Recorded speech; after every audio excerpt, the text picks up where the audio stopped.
Em nome do Pai, do Filho e do Espírito Santo. Amém. Ave Maria, cheia de graça, o Senhor é convosco. Bendita sois vós entre as mulheres, e bendito é o fruto do vosso ventre, Jesus. Santa Maria, Mãe de Deus, rogai por nós, pecadores, agora e na hora de nossa morte. Amém. Servo de Deus, Padre Júlio Maria de Lombardi, intercedei por nós. Em nome do Pai, do Filho e do Espírito Santo. Amém. Muito bem, meus caros irmãos e irmãs, com grande alegria, vamos continuar essa história santa, essa história encantadora, a história do Padre Júlio Maria de Lombardi, que é modelo para todos nós, este grande missionário, escritor, este sacerdote católico. E é uma grande alegria mesmo, porque agora nós estamos praticamente adentrando na última parte da sua vida, né? Nós estamos aí percorrendo os detalhes da sua vida, já falamos lá do seu nascimento, o contexto da sua infância, adolescência, a sua ida, né, para a Congregação dos Padres Brancos. Ele então foi também religioso, depois voltou para a Europa, ordenou sacerdote em 1908, ficou 4 anos como padre na Europa, realizando suas missões. Depois, em 1912, veio para o Brasil, ficou praticamente 3 meses no Nordeste, foi para Macapá, ficou ali no Norte aproximadamente 15 anos, retornou para o Rio Grande do Norte, onde ficou cerca de 1 ano e meio antes de vir para o Rio de Janeiro, e enfim, Manhumirim, que é então a última parte da sua vida. Como eu disse, praticamente estamos adentrando esses últimos 16 anos de sua vida. Nós estamos no ano de 1928. Falamos no último vídeo da sua missão, né, sua segunda estadia no Rio Grande do Norte, no Nordeste, sobretudo na paróquia São Pedro do Alecrim, e seus escritos, né, toda a sua atividade pastoral e missionária por lá. E foi, então, entrando em contato, né, nós vimos isso, que ele entrou em contato através de cartas com Dom Carloto, e também estava aguardando a resposta dos seus superiores da Congregação da Sagrada Família, para autorizar o Padre Júlio Maria, para que ele recebesse essa autorização para a fundação de uma congregação masculina. Ele já tinha fundado as Cordemarianas em 1916 e agora estava esperando, a autorização veio o convite do bispo de Caratinga, Dom Carloto, que também já estava, né, preparando ali as bases, praticamente preparando as bases para a fundação daquilo que foi chamado, né, primeiramente de Padres de Nossa Senhora do Santíssimo Sacramento, né, um pio sodalício, enfim. Bom, falávamos no último vídeo sobre, já no finalzinho do último vídeo, sobre algumas datas, né, a sua embarcação para o sudeste do país, ou chamado naquela época para o sul do país. Na verdade, é o sudeste, para o Rio de Janeiro, que era até então a capital do Brasil, né? A capital da República era o Rio de Janeiro. Então, nós estamos no ano de 1928, mais precisamente em fevereiro. Então nós temos algumas datas, umas divergências de datas, mas não vamos ficar preso nisso, né? De qualquer forma, no livro Júlio Emílio, Padre Demeval, ele diz na página 119 que o Padre Júlio Maria embarcou para o Rio de Janeiro, perdão, né? Embarcou no dia, nós temos a data aqui, no dia 28 de fevereiro, né? Na página 117, aliás. O Padre Júlio Maria parte de Natal de navio rumo ao Rio de Janeiro com destino a Caratinga. Essa é uma primeira data que nós temos. Nós teremos uma outra data, que é do dia 29, que está na biografia, aqui escrita por Dom Antônio, na página 262. Contudo, o mesmo padre Demeval, na História dos Missionários Sacramentinos, sempre o primeiro volume, ele coloca na página 222 que foi 18 de fevereiro daquele ano, 1928, toma o navio em Natal com destino ao Rio de Janeiro. E ele diz, no dia 7 de março, o padre Júlio Maria pisou em terras da Guanabara, no dia 7 de março. Então, ele coloca aqui dia 18, no Júlio Emílio ele coloca já 28, ou seja, 10 dias depois. Pode ser que ocorreu um erro? Pode ser. Pode ser que ao invés de 18 seja 28 de fato. Mas é mais prudente a gente ficar com a data de 28, 28 ou 29, não 18. Por quê? Porque o Dr. Ivan, aqui utilizando novamente esse livreto dele, que tem o título de Alguns Artigos do Padre Júlio Maria de Lombardi no Norte do Brasil. Norte e Nordeste. Na página 22, o Dr. Ivan, ele coloca, fazendo as suas anotações do ano de 1928, no mês de fevereiro, ele não coloca a data, o dia específico, mas ele coloca o mês. Ele diz, em fins de fevereiro, Padre Júlio Maria de Lombardi deixa a paróquia de Alecrim, Natal. E ele vai dizer que no mês seguinte, mês de março, Dom Carloto Távora já estava aguardando o Padre Júlio Maria. O Padre Júlio Maria já tinha entrado em contato.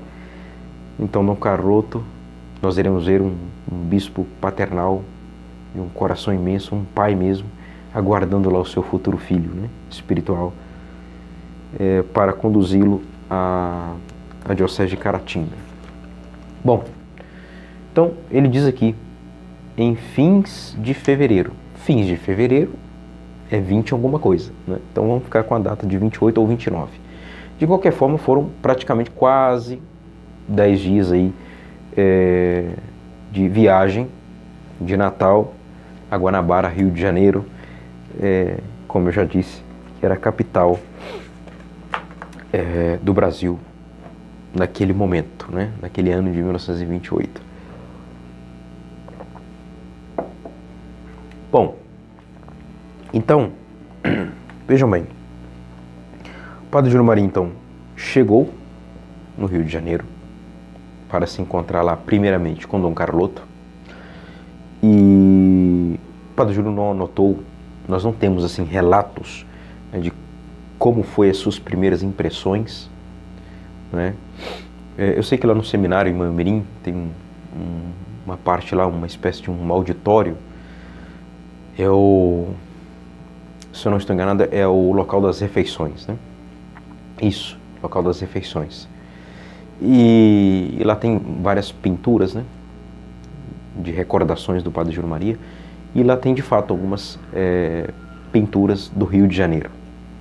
Mas assim, escrito nós não temos, Como foi o primeiro contato do Padre Júlio Maria com o Rio de Janeiro, nós iremos ver a sua impressão, de encontrar com o ilustríssimo, excelentíssimo bispo Dom Carloto, e também como que foi a conversa, ali os detalhes com a nunciatura apostólica, a visita ao arcebispo, enfim, não temos esses relatos. Bom, o que é que temos? Então vamos lá. O que nós temos é o seguinte. Sabemos então que o Padre Júlio chegou no dia 7 de março, no Rio de Janeiro. E depois, no nosso próximo vídeo, nós vamos falar da sua chegada, aí sim, a Manhumirim, no dia 24 do mesmo mês, 24 de março, de 1928. Mas, então ele embarcou de Natal para o Rio de Janeiro. E aqui diz assim, na página 262, né, ele falando aqui fatos de sua vida contados por ele mesmo, uma pequena obra do Padre Júlio Maria. Eu não sabia qual era o meu destino. Contou-nos ele, Padre Júlio, mais tarde. Só no Rio, Dom Carloto haveria de esclarecer-me sobre as fundações de que me investiria na diocese. Mais uma vez ele se lança confiante na providência divina. Entreguei-me à divina providência para que ela dispusesse de mim como bem lhe parecesse. Mas está aí. Então, chegando até então, capital federal, sua primeira preocupação, juntamente com aquele bispo virtuoso e missionário, iremos ver isso. Então, na companhia do Dom Carloto, a primeira coisa que fizeram foi eles se dirigiram à Nunciatura Apostólica, como eu já disse, para ali, né, fazer a apresentação e receber as bênçãos do até então representante do soberano pontífice, não é? Então, a esse tempo, diz aqui Dom Antônio, já estavam em mãos do bispo de Caratinga e também, né, as cartas do eminentíssimo cardeal Pruma, que era o responsável era o prefeito da Sagrada Congregação dos religiosos. Estava lá tudo já organizado para a fundação dos padres de Nossa Senhora do Santíssimo Sacramento. Então, toda autorização, né? Dom Antônio diz que não sabemos como se desenvolveram as negociações, como eu já disse, com a Nunciatura. Eles, né, se encontraram lá também com o arcebispo, aqui o padre Demerval coloca na página 223, Dom Joaquim Arcoverde, né, arcebispo cardeal do Rio de Janeiro. Então, lá na Nunciatura conheceram ele e também conheceram o Monsenhor Egídio Lari, né, que trabalhava na Anunciatura Apostólica e era o encarregado dos negócios com a Santa Sé. Era com esse, então, certamente que Dom Carloto foi resolvendo toda a questão jurídica, canônica para a fundação, para a nova fundação que o Padre Júlio Maria iria realizar em Manhumirim, e de fato realizou. Pois bem, então, conheceram Dom Joaquim Arcoverde e depois, aqui diz uma coisa interessante, que apesar de desconhecido, né, ao excelentíssimo senhor Núncio e a Dom Carloto, ou seja, Padre Júlio Maria era desconhecido, Dom Carloto já sabia um pouco, né, dessa fama do Padre Júlio Maria, através, né, certamente do Padre Hipólito e dos jornais, das próprias cartas que eles trocaram, mas era desconhecido, principalmente ao Núncio. E aqui Dom Antônio diz que não lhe surgiram, ao que parece, dificuldades para todas as concessões necessárias, né? Provavelmente o Núncio, né, teve uma boa impressão, tanto de Dom Carloto como do próprio Padre Júlio. É digno de nota que aqui Dom Antônio diz que o reverendíssimo Padre Júlio não fez alarde de sua extraordinária ideia da fundação dos sacramentinos. Então, a ideia do Padre Júlio era essa, né? Também de Dom Carloto. Então, toda essa obra do Padre Júlio tinha um caráter particular e sumamente oportuno, não só para a Diocese de Caratinga, mas para todo o Brasil. Um caráter particular, mas, como eu já disse, para a Igreja como um todo, porque era formar missionários brasileiros para colaborarem, né, como vigários com o clero paroquial, né, e também realizar missões. No entanto, o Padre Júlio, pelo que a gente vê pelos escritos de Dom Antônio, não fez um alarde com relação a isso. Ele entregou nas mãos de Deus, confiou na divina providência, e Deus mesmo iria colocar, né, sobre os telhados do mundo tanto a figura do Padre Júlio, seus escritos, e consequentemente Dom Carloto, né? Nós iremos falar dele. Então, mas Padre Júlio Maria foi sumamente reservado em suas revelações, né? Afora ao excelentíssimo núncio, que é o próprio bispo de Caratinga, somente um sacerdote do Rio, de sua privância e amizade, o cônego J. de Castro, é o que nós sabemos. Ele então revelou alguns de seus planos e motivos de sua vinda para o sul. Aqui está sul, mas é sudeste. Então, tanto é verdade que os homens de Deus não prezam a propaganda de suas iniciativas. Bonita essa expressão de Dom Antônio. Mas, ao expor um pouco do seu ideal, dos seus motivos, a este cônego, J. de Castro, ele então depois escreveu uma carta ao jornal A Cruz, que tinha sede em Cuiabá, e aí começou-se então a espalhar cada vez mais a fama do Padre Júlio Maria de Lombardi. E a carta é de fato extraordinária. Ela é um pouco extensa, não vou ler toda, obviamente. Ela começa na página 263 da biografia e vai até a página 266. Uma carta belíssima, uma pequena radiografia aí do Padre Júlio Maria, poucos momentos de conversa com o cônego J. de Castro. E então isso foi publicado e graças a Deus, né, graças a esse cônego, a esse padre, nós temos essa primeira impressão do Padre Júlio Maria, a impressão que eles tiveram ali no Rio, do Padre Júlio.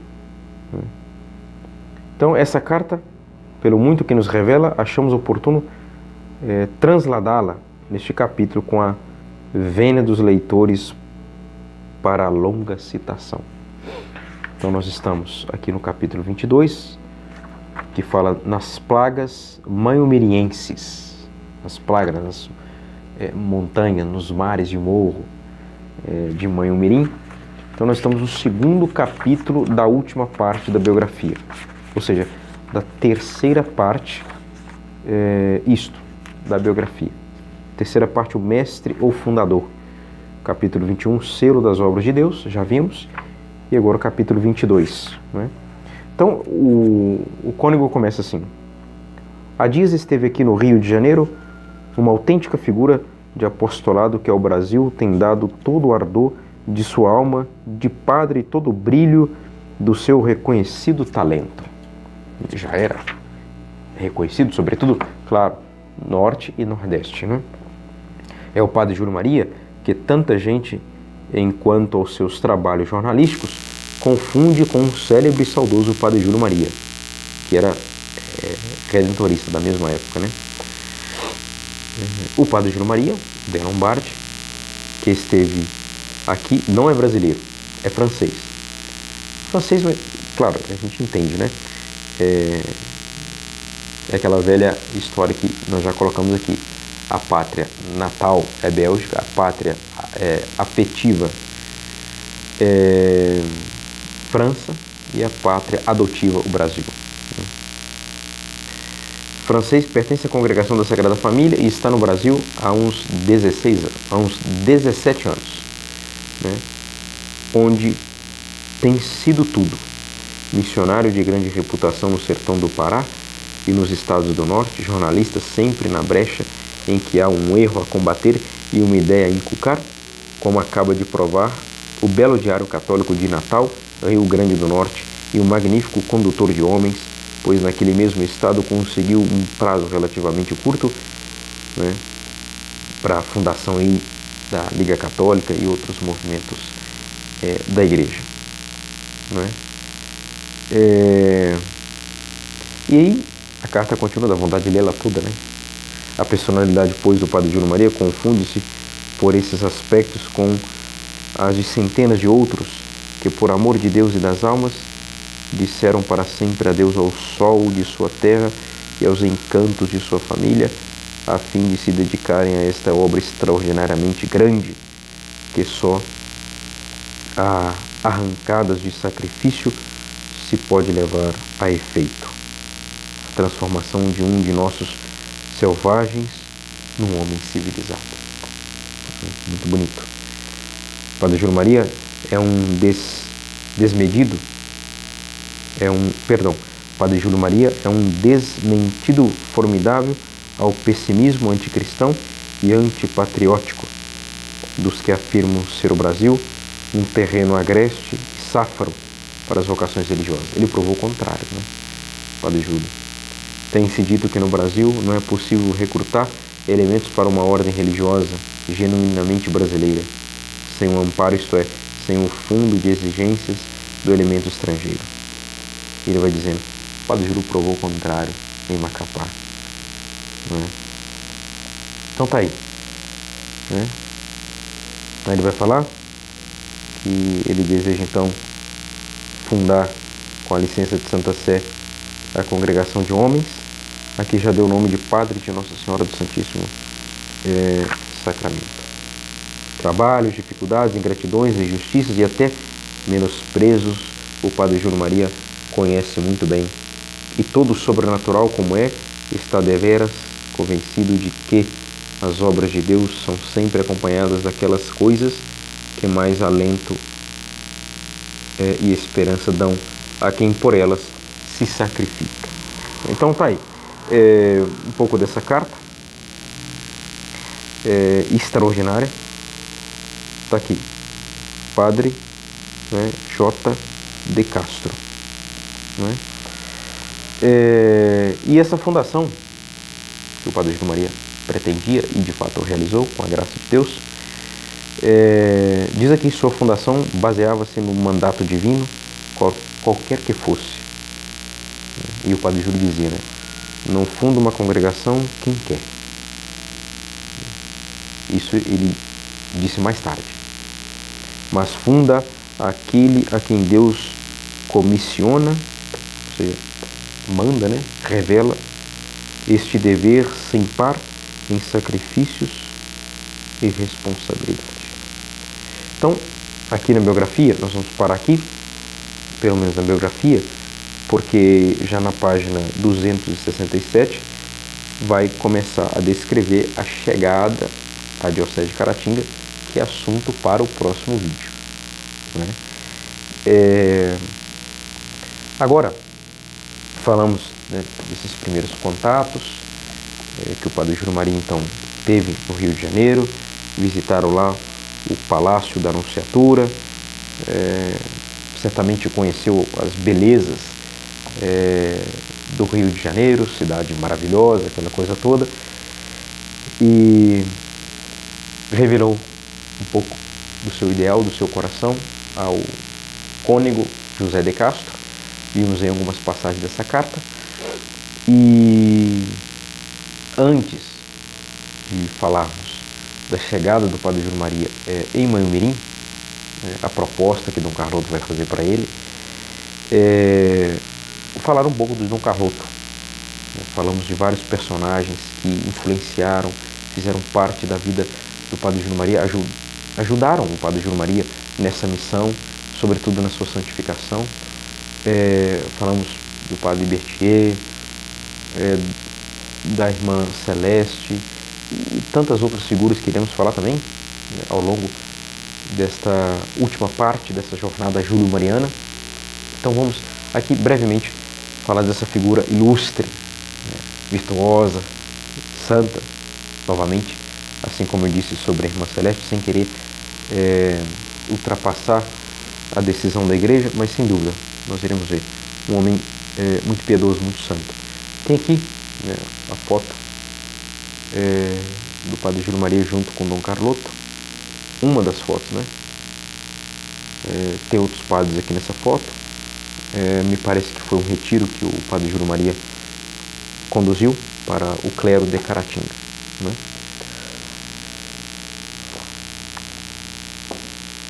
Então o Padre Júlio era meio que um braço direito do bispo Dom Carloto e vice-versa, né? E Dom Carloto um braço direito, um pai mesmo para o Padre Júlio Maria. Como o Padre Júlio escreveu uma biografia, né, sobre o Padre Berthier, uma sobre a Irmã Celeste, o anjo da Eucaristia, ele também escreveu, não é uma biografia, ele mesmo disse aqui na introdução que não é uma obra definitiva, é um livreto, né?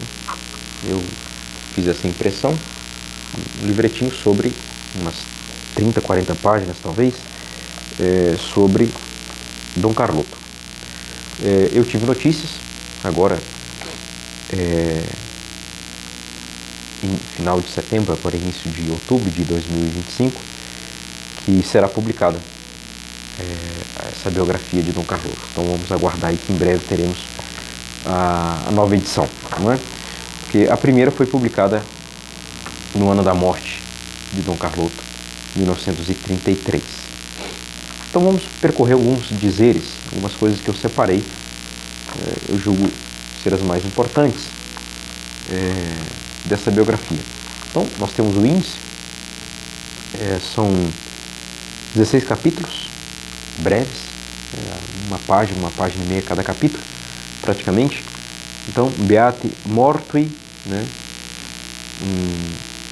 Beato morto, né? Beato. Depois ele fala do brasão e do coração do bispo, enfim, do zelo admirável, um homem extraordinário, a pobreza evangélica, o bispo pai, né? A casa do bispo, que era a diocese, era um palácio específico, a vida missionária do bispo e a construção da catedral, né? O desastre, a morte do bispo e algumas conclusões. Então tá aí, um apóstolo de nossos dias, esboço biográfico de Dom Carloto Fernandes Távora, bispo de Caratinga, né, pelo padre Júlio Maria de Lombardi, missionário de Nossa Senhora do Santíssimo Sacramento, Manhumirim, 1933.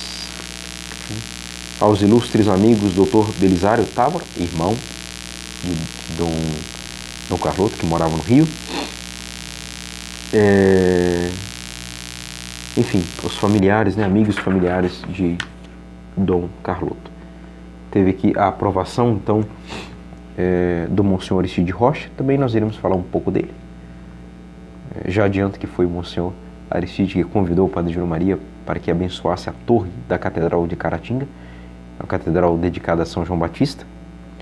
Interessante porque o lema, né, que ficava estampado no brasão de Dom Carloto, é uma expressão de João Batista, né?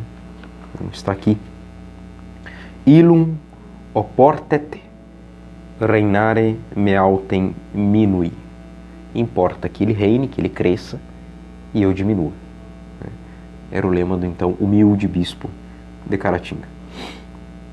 Na introdução, o Padre Júlio já coloca que é um ilustre prelado que é ao lado dos mais admiráveis desbravadores de Minas, Dom Antônio Ferreira Viçoso e Dom Silvério Gomes Pimenta. Dom Carloto é uma glória do episcopado brasileiro. Ele vai repetir isso algumas vezes ao longo desta biografia, não é? Então está aqui a vida admirável deste bispo, Padre Júlio Maria, Manhumirim, 28 de novembro de 1933. Tem aqui no livro do Júlio Emílio também a data da morte de Dom Carloto.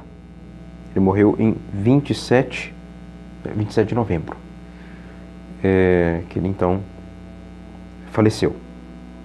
Ele iria completar no mês seguinte, em dezembro daquele ano, 70 anos. Então ele morreu com 69 anos de idade, né? Então, vamos lá.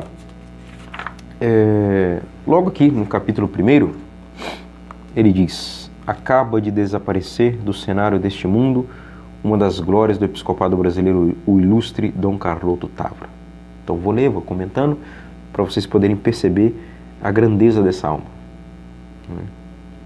Pode-se dizer sem receio de ser contradito. Dom Carloto era uma alma de santo. Veja, um santo falando de outro, né? Quem é que vai colocar em contradição o Padre Júlio Maria, que conviveu com Dom Carloto, que conheceu um pouco da alma, né, da missão, dos feitos de Dom Carloto? Está dizendo claramente, era uma alma de santo. Outro que disse que era um bispo muito santo foi o próprio cardeal, né, que foi cardeal do Rio, Dom Sebastião Leme. O Padre Júlio cita essa passagem aqui. Entre o clero de Caratinga, o nome dado ao seu ilustre bispo não era nem excelência, nem reverendíssima, mas meu pai. E esta palavra, dizia Dom Carloto, né, era um pai. E esta palavra dizia tudo sobre Dom Carloto, né? Ele era um pai. Depois, era um pai pela autoridade e pelo caráter sagrado, mas era sobretudo pai pela bondade e pelo carinho. Né? Ele queria outro título. Né? Outro título, além de todos esses, né, que fazem parte, né? Mas o seu título mesmo era, como está aqui em um dos capítulos, né? Era um bispo pai. Né? Então, Dom Carloto visitava continuamente seus padres, fazia visita pastoral com frequência, conhecia de fato a sua esposa, a diocese. Basta uma vida... Aqui uma citação de ouro desta biografia, né? Basta uma vida como a do ilustre bispo de Caratinga para provar a divindade da religião católica. Só o catolicismo produz homens desta têmpora, corações deste quilate, almas deste heroísmo. Impressionante. Né? Então, está aí. Depois do capítulo 2, ele fala do brasão e o coração do bispo. Dom Carloto era um bispo de extraordinária virtude, de uma virtude heróica que procurava cuidadosamente esconder aos olhos dos outros o heroísmo de sua vida para passar despercebido, escondido em toda parte. Vivia autenticamente o seu lema, que ele cresça, que ele reine e que eu diminua. Depois, o Padre Júlio diz, né? Novamente, e era ele, sempre sorridente, sempre bondoso, sempre atencioso para todos. Aí vem novamente citação. Uma glória do episcopado brasileiro que figurará para sempre na galeria luminosa destes outros prelados, conhecidos por todos pela sua incomparável virtude, como são Dom Macedo Costa, Antônio Ferreira Viçoso, Silvério Gomes Pimenta, etc. Dom Carloto era grande, tanto pela inteligência, de fato, era um homem, um teólogo, um filósofo e teólogo, veremos isso. Inteligência e coração. Tá aí. Então depois tem uma curta biografia, o capítulo 3, curta biografia. Dom Carloto Fernandes da Silva Távora nasceu em Jaguaribe Mirim, Ceará, né? 18 de dezembro de 1863, de modo que iria completar 70 anos de idade no dia 18 deste mês, ou seja, o Padre Júlio está publicando isso aqui em dezembro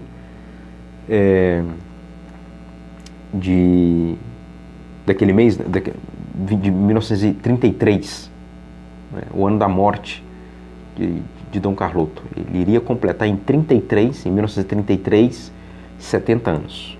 Isso, 70 anos. Então morreu com 69.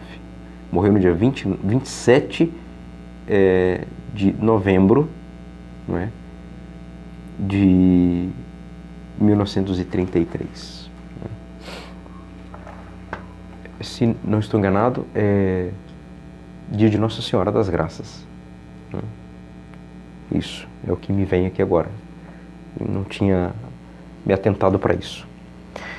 Era filho, então, legítimo de Antônio Fernandes da Silva Távora e de Dona Idalina Alves da Silva Távora.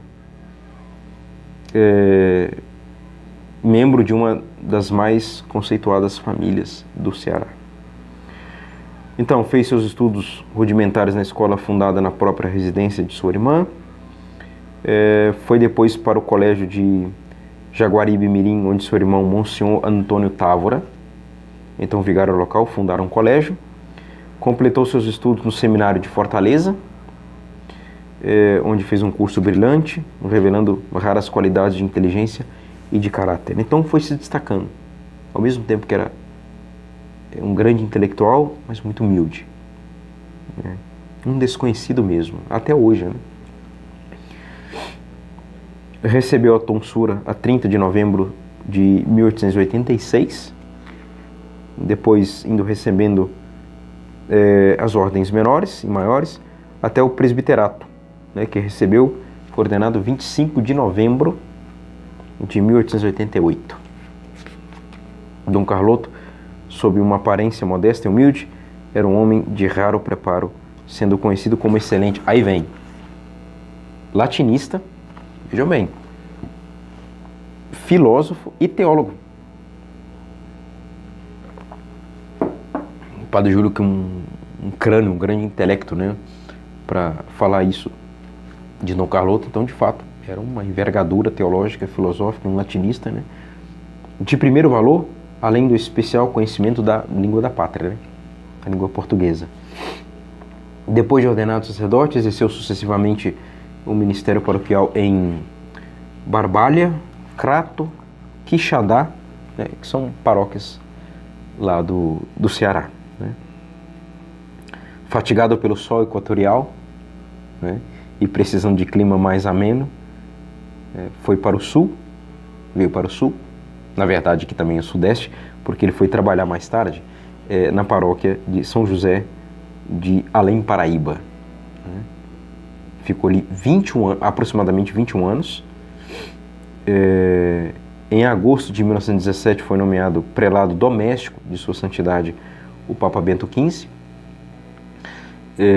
Engraçado, a Diocese de Caratinga foi criada, né, em 15 de dezembro de 1915 pelo Papa Bento XV, né. Em 1912 foi apresentado ao bispo como bispo do Piauí, né, Teresina, Piauí, mas recusou as honras de mitra, né. Então, Monsenhor Carloto continuou na direção de sua paróquia em São José do Além Paraíba, até aceitar o pedido dos superiores, né, um lugar em Juiz de Fora, Minas. Foi ali, após um ano de dedicação, que o surpreendeu a sua nomeação para o episcopado, em 1919, dia de seu aniversário, então 18 de dezembro. E aqui está, a sagração teve lugar em 25 de janeiro de 1920, pelo então núncio apostólico Dom Jacinto Scapardini, com assistência de Dom Antônio de Assis, então arcebispo de Mariana, e Dom Antônio dos Santos, bispo auxiliar de Diamantina. Então, ao receber a comunicação de sua eleição como bispo de Caratinga, Monsenhor Carloto protestou, como quando o quiseram nomear para a sede de Teresina, lá no Piauí, objetando a sua incapacidade e indignidade. Porém, o ilustre núncio apostólico, de olhar perspicaz, compreendeu tudo o que havia de vir nesta recusa e recusou aceitar as suas relutâncias. Então, Monsenhor Carloto, submetendo-se, dizendo que aceitaria, mas com uma condição. Aqui Dom Carloto colocou uma condição: tudo bem, eu aceito a Diocese de Caratinga, com uma condição: eu quero ser bispo missionário. Né? Talvez seja uma outra questão, outra característica que fez criar essa grande amizade, né, de paternidade com o Padre Júlio Maria, que também era um missionário, né? Então, Dom Scarpadini respondeu logo: é disso que a igreja de Caratinga precisa, né? Será o missionário e o bispo de Caratinga. Foi no dia 6 de março de 1920 que o nosso bispo fez a sua solene entrada na catedral, né, sede da sua diocese, sendo-lhe recebido pelo cônego Monsenhor Aristide Rocha. Era cônego, depois se tornou Monsenhor, administrador apostólico da nova diocese, né? Sua obra espiritual na Diocese de Caratinga foi admirável, de profundidade e eficiência.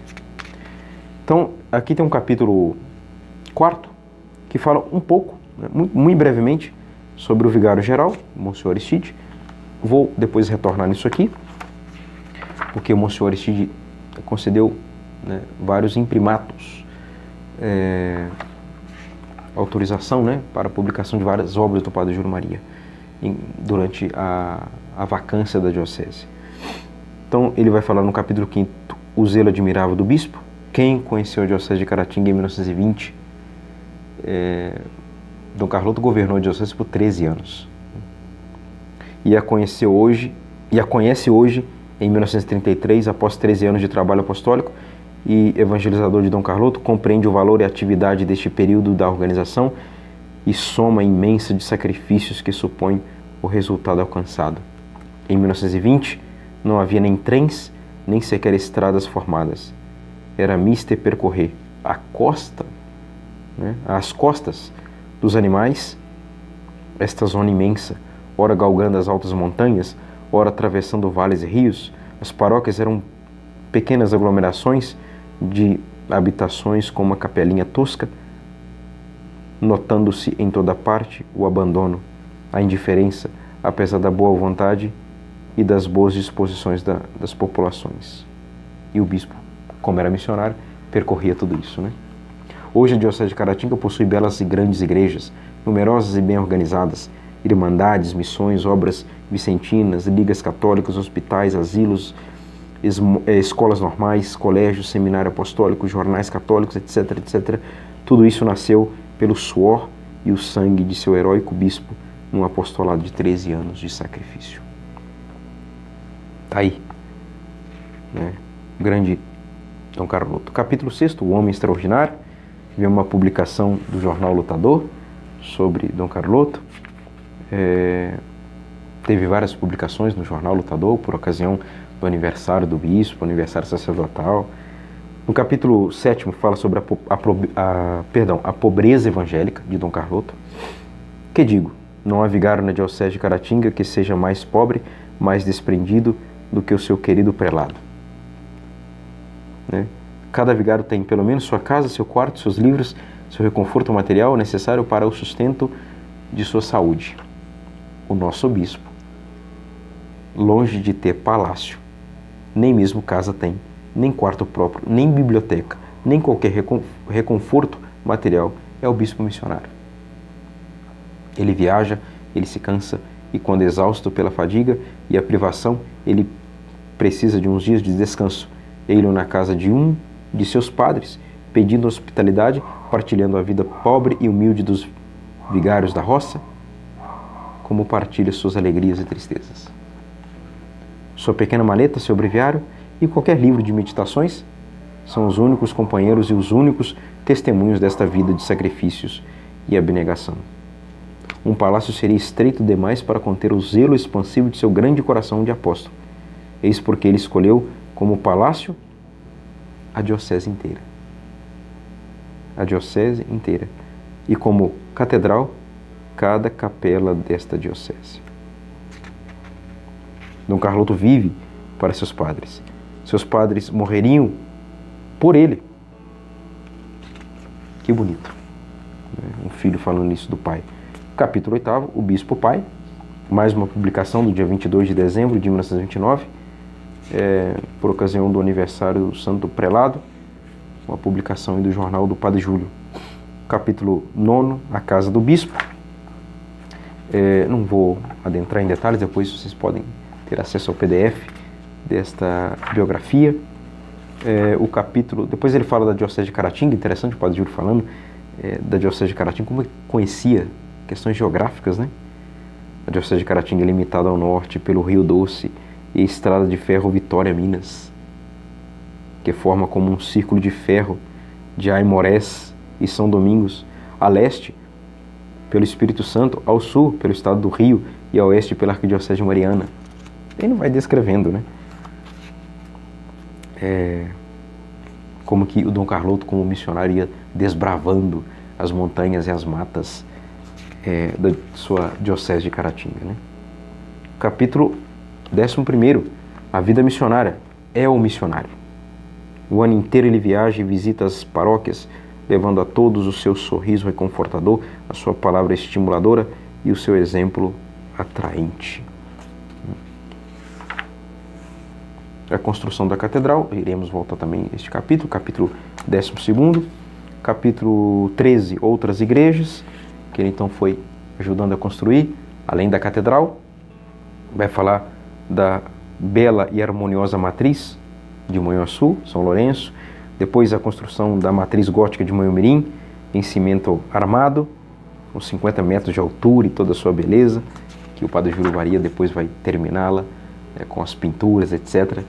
Depois ele fala aqui do Colégio Santa Terezinha, escola normal, que o bispo foi ajudando então com os recursos, Carangola, Inhapim, Espera Feliz, Faria Lemos, Tombo, Chalé, Mutum, Lajinha, Jequitibá, Dorandé e Imbé.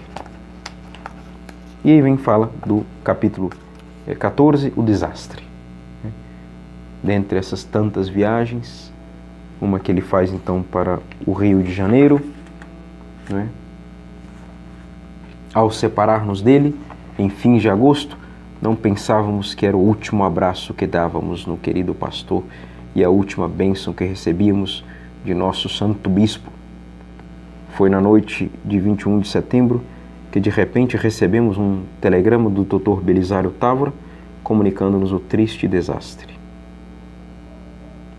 21 de setembro. Ele irá falecer 6 dias depois. Porque então ele desceu então do bondinho lá no Rio de Janeiro e foi atropelado, né, por um carro. Então, tendo a perna esquerda e a clavícula direita fraturadas, com ferimentos no rosto e numa das mãos.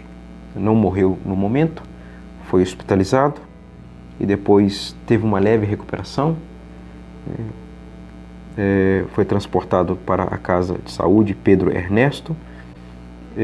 Enfim, Dom Carloto sofria muito, mas com uma resignação perfeita, sempre esperançoso de ficar bom e de em breve retomar os seus trabalhos apostólicos. Então vem o capítulo 15, a morte, com bastante detalhe aqui, né? E morreu então ali nos seus últimos suspiros. Ele foi repartindo os seus bens, que ele então foi conquistando para seminaristas pobres que ele ajudava nos seminários em Fortaleza, no Crato, Mariana. Então ele ia dividindo o pouco que tinha para os seus filhos, né? Com essa preocupação com as vocações, com os futuros sacerdotes. Então, está aqui. Seus últimos momentos, com uma lucidez perfeita e uma memória completa, Dom Carloto, né, ditou tudo e explicou o destino de cada parcela e até as qualidades e o valor das notas de que era portador na ocasião do desastre. Pobre na vida, por amor de Deus, quis ficar pobre na morte. Então está aí. Tendo indicado tudo ao seu ilustre irmão, Dr. Belisário, ele aqui diz, Padre Júlio, o enfermo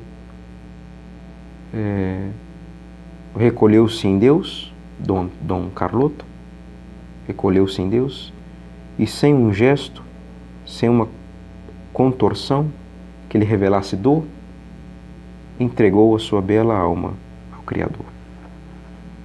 Então está aí. Após a morte do santo prelado, só se ouviu uma apreciação curta, mas expressiva, que o ilustre cardeal Dom Sebastião Leme, né, traduziu em público, apontando o cadáver na câmara mortuária. Este é um santo. Pela boca de sua eminência, Dom Sebastião Leme, falou o episcopado brasileiro, o sacerdócio e o povo. Este é um santo. E o Padre Júlio colocou em negrito, né? Este é um santo. Está aqui. Pela manhã do dia 28 de novembro, o excelentíssimo senhor Dom Benedito de Souza celebrou a missa de corpo presente, após a qual sua eminência, o cardeal Dom Leme, deu a absolvição. Os funerais realizaram-se no dia 29, às 9 horas da manhã, no cemitério de São João Batista. Interessante, né? Ele que conseguiu construir, dar todo o início, praticamente toda a construção da Catedral de São João Batista. Tinha como lema no seu brasão aquela frase de São João Batista. Então dali saiu tendo saído o féretro da residência do Dr. Belisário Távora. Então tá aí. É um pouco. E a conclusão, né, dos momentos finais até o sepultamento. E tem uma história interessante aqui nessa conclusão, né, que eu gostaria. Um dia, aqui o Padre Júlio conta, né, que um dia o Dom Carloto viajando de trem e sentado ali no seu cantinho, rezou seu breviário, terminou de recitar o Santo Terço, cansado, exausto, caiu no sono. Comum, tranquilo, né? E aí tinha um padre do Espírito Santo, do Estado do Espírito Santo, que viu aquilo e foi lá, né? E acordou Dom Carloto, né? E disse assim: reverendo, acho inconveniente um padre ficar dormindo no trem. Parece uma falta de modéstia, um contra-testemunho, seja o que for. Dom Carloto acordou, deu um sorriso e continuou o sono interrompido. O padre aproximou-se de novo e repetiu a observação, dizendo que ia denunciá-lo para o bispo de Caratinga. Para denunciá-lo para Dom Carloto. O prelado sorriu de novo e disse-lhe ao ouvido: isto é fácil. Dom Carloto já está ciente do fato. Pois era ele mesmo quem estava dormindo. Então o padre compreendeu e retirou-se um tanto atrapalhado. Então tá aí a humildade de fato deste homem, né? Desconhecido, mas que Deus faz agora brilhar, né? Como um astro luminoso, né? Então tá aí. Deus escolhe os humildes, os pequenos, para confundir os grandes, os fortes, os que querem aparecer. Bom, e então Dom Carloto então irá viajar, levar Padre Júlio para Minas Gerais, para a Diocese de Caratinga. No próximo vídeo nós iremos ver como que se dará essa chegada na Diocese, depois a escolha de Moiomirim e as primeiras impressões do Padre Júlio Maria.